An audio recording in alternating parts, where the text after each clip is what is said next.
पिछले 2 सालों से पूरी दुनिया कोरोना वायरस की चपेट में है। भारत समेत पूरी दुनिया को बुरी तरह प्रभावित करने वाला कोरोना वायरस लोगों के लिए केवल शारीरिक ही नहीं बल्कि मानसिक परेशानियों का सबब भी बन गया है। और बीते 2 सालों में लोगों ने काफी कुछ देखा है, जिसका सीधा असर अब उनकी मेंटल हेल्थ पर दिख रहा है और लोग डिप्रेशन का शिकार हो रहे हैं।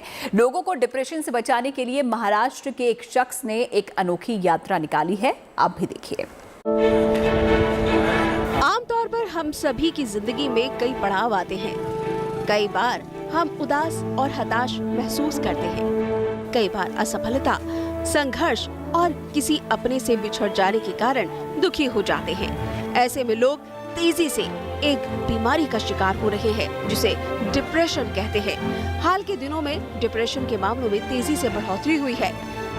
हताश और निराश युवाओं को डिप्रेशन से बचाने और उन्हें जागरूक करने के लिए महाराष्ट्र के अतुल कुमार चौकसी नाम के इस शख्स ने एक अनोखी पहल की है। अतुल गंगोत्री से बंगाल की खाड़ी तक की पैदल यात्रा कर रहे हैं। यात्रा के दौरान अतुल अलग अलग शहरों में युवाओं को जागरूक कर रहे हैं। इस सफर में उनके साथ एक यूनिक हाथ गाड़ी भी है, जिसमें उनकी जरूरत का सारा सामान है। अभी देखिए, इसके अंदर सामने एक सोलर पैनल लगे हुए हैं। सोलर पैनल से मेरे मोबाइल कैमरे चार्ज हो रहे हैं। ये जो स्पीकर है, जब मैं कोई गांव में चौपाल लगाता हूं तो स्पीकर में मैं बात करता हूं, शायद 50 लोगों तक मेरी आवाज़ चले जाए। और इसमें मेरा टेंट ऊपर में रखा हुआ है। यह हाथ गाड़ी हाईटेक इक्विपमेंट से लैस है। इस हाथ गाड़ी में सोलर पैनल, टेंट, यात्रा से संबंधित बैनर, पूर्व की यात्रा का बैनर, सभी कुछ मौजूद है। इस हाथ गाड़ी के साथ अतुल शहर दर शहर यात्रा कर रहे हैं और लोगों को जागरूक कर रहे हैं। गंगोत्री से बंगाल की खाड़ी तक की 3000 किलोमीटर की इस यात्रा का मकसद सिर्फ युवाओं को डिप्रेशन से निकालना नहीं है, बल्कि लोगों के अंदर गंगा की सफाई को लेकर जागरूकता फैलाना भी है। अतुल उत्तराखंड से अपनी यात्रा शुरू करके यूपी होते हुए बिहार पहुंच चुके हैं।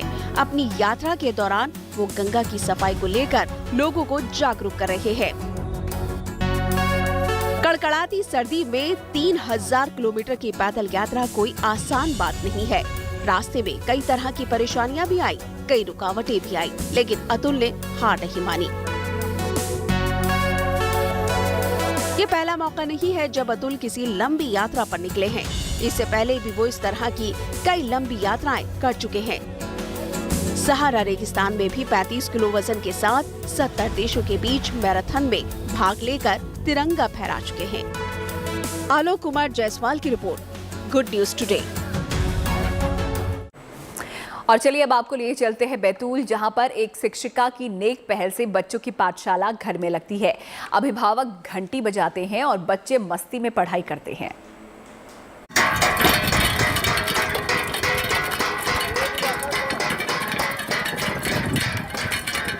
हमारा घर सबको सूचित किया जाता है कि शासन ने स्कूल बंद किया है, पढ़ाई बंद नहीं की है, तो अपने अपने घरों में पढ़ाई शुरू करना है।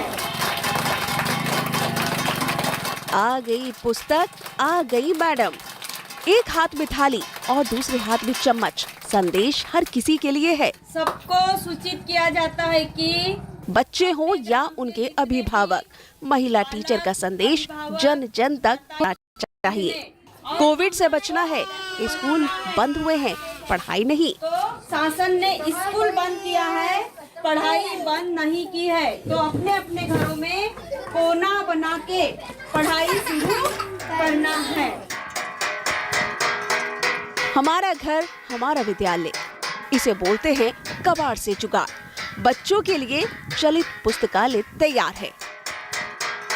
इस बैलगाड़ी पर बच्चों के लिए पुस्तकें उपलब्ध हैं। कोई बच्चा पुस्तकों से वंचित न रह जाए, इस मुहिम में मैडम के साथ बच्चे भी मेहनत कर रहे हैं। चलित पुस्तकालय के पीछे पीछे थाली चम्मच बजाते हुए डोर टू डोर संदेश पहुंचा रहे हैं। बच्चे अपने घरों के बाहर खड़े हो जाएं।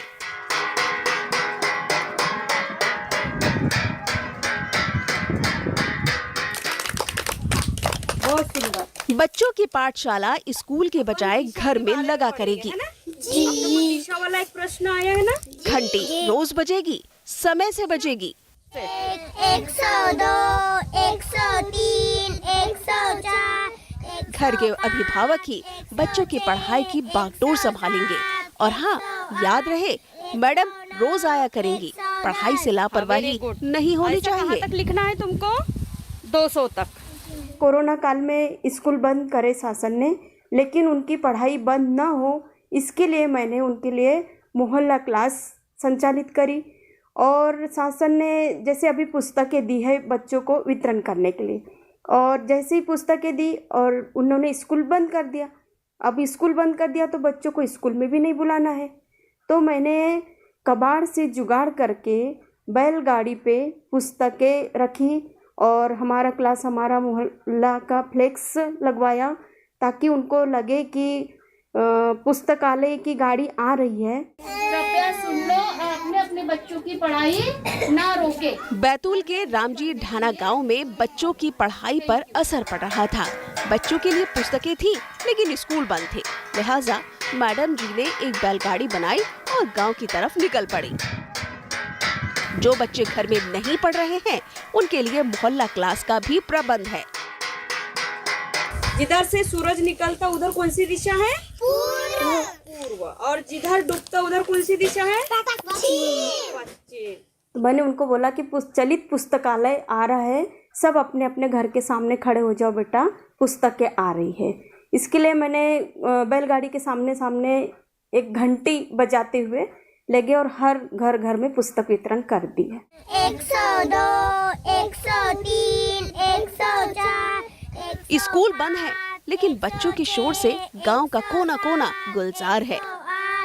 109, 110। मैडम जी की मुहिम का सीधा असर हुआ है। तो ये पुस्तकालय हर बच्चे के घर में जा रहा है और पुस्तक देगा।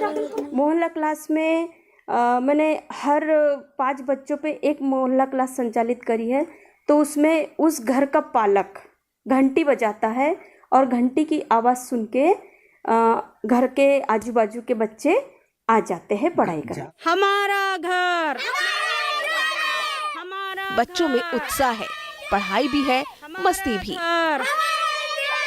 हाँ, ये पुस्तकालय कहाँ जा रहा? पूरब भी है, पश्चिम भी है, बच्चों के चेहरे पर मुस्कान है। मोहल्ला क्लास में बच्चों की पढ़ाई के प्रति दिलचस्पी भी है, जिसकी प्रशंसा हर तरफ हो रही है। 106, 107, 108। बैतूल से राकेश भाटिया के साथ bureau report, good news today. तो उन्हीं खबरों के साथ फिलहाल इस बुलेटिन में इतना ही। वक्त एक छोटे से ब्रेक का हो गया है, लेकिन अच्छी खबरों के लिए आप देखते रहिए गुड न्यूज टुडे।